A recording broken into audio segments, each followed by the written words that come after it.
Assalamualaikum warahmatullahi wabarakatuh. Kembali lagi ke Ejal Channel. Halo kawan-kawan, halo semuanya, halo teman-teman.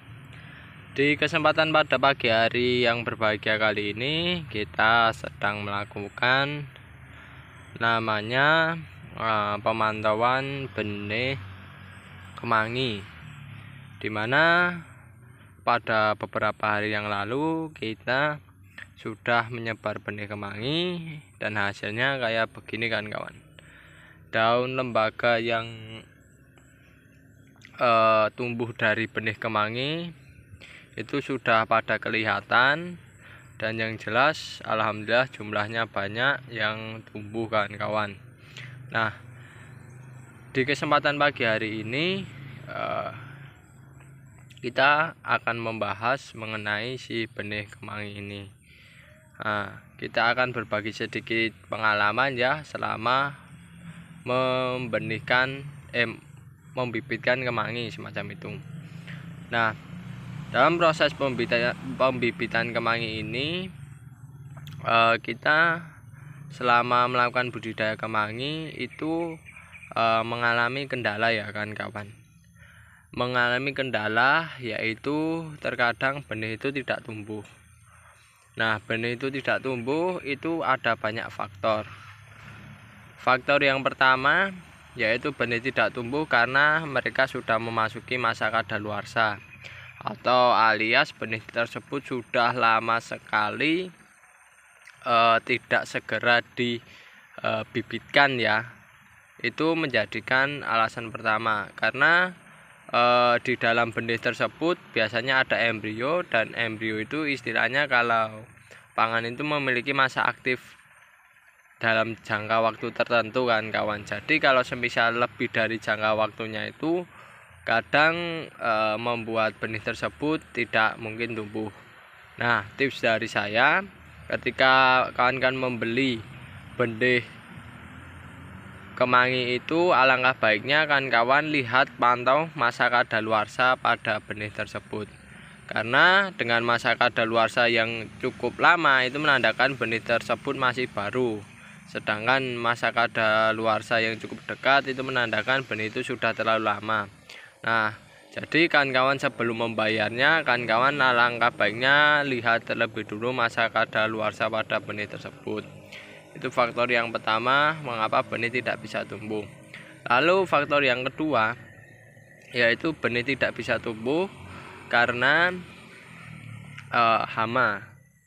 Hama ini juga adalah salah satu faktor yang mengapa benih tersebut tidak bisa tumbuh. Hama yang biasa menyerang itu malah hama yang pada hewan-hewan yang diternakkan atau budidayakan seperti ayam. Nah, lalu ada hewan hama kayak jangkrik maupun belalang yang istilahnya hewan pemakan biji-bijian ya, burung juga itu kan, itu menjadikan benih itu kemungkinan tumbuh semakin kecil. Karena kalau hama tersebut menyerang benih-benih tersebut, maka otomatis benih tersebut akan dimakan dan tidak berada di media semai.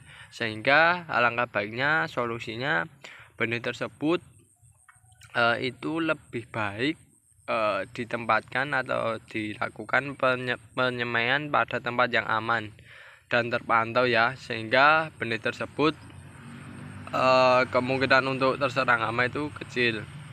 Selanjutnya, benih tidak bisa tumbuh karena medianya. Media ini harus memungkinkan benih tersebut bisa tumbuh.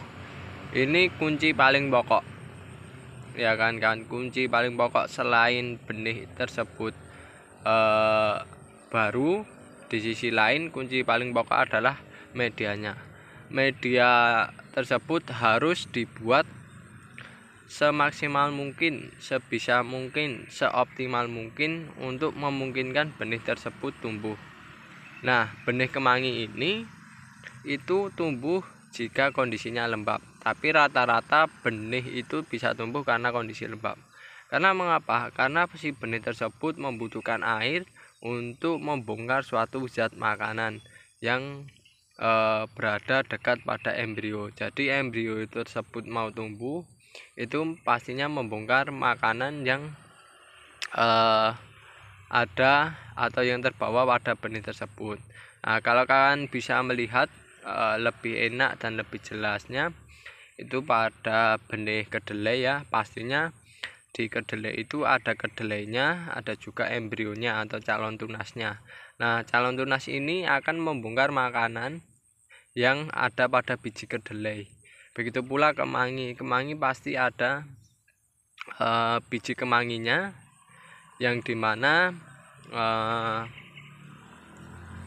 biji kemangi tersebut membawa makanan yang khusus untuk pertumbuhan embrio pertama kalinya.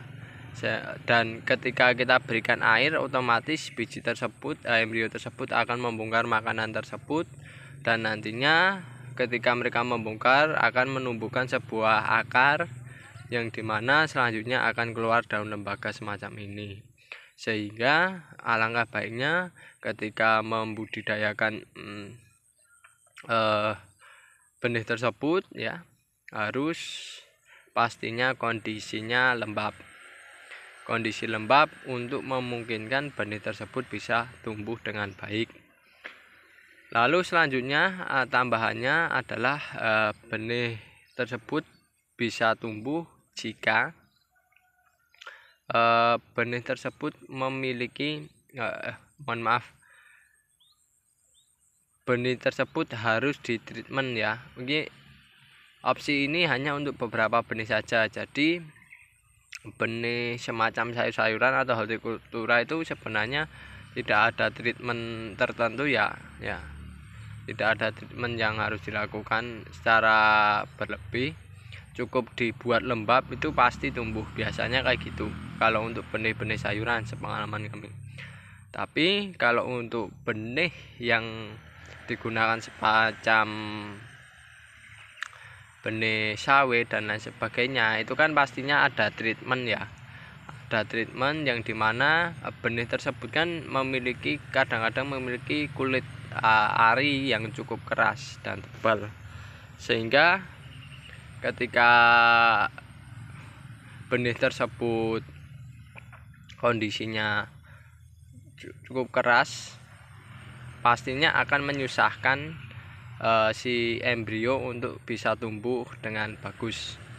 Sehingga ada treatment yang dimana ada yang modelnya dipotong bagian pucuknya, ada juga yang direndam dengan air hangat dan lain sebagainya. Nah, itulah gambaran kami mengenai faktor-faktor yang bisa menentukan benih tersebut untuk tumbuh. Dan semoga apa informasi yang kita sampaikan untuk kali ini ya, untuk kemangi ini ya, bisa bermanfaat bagi kawan-kawan.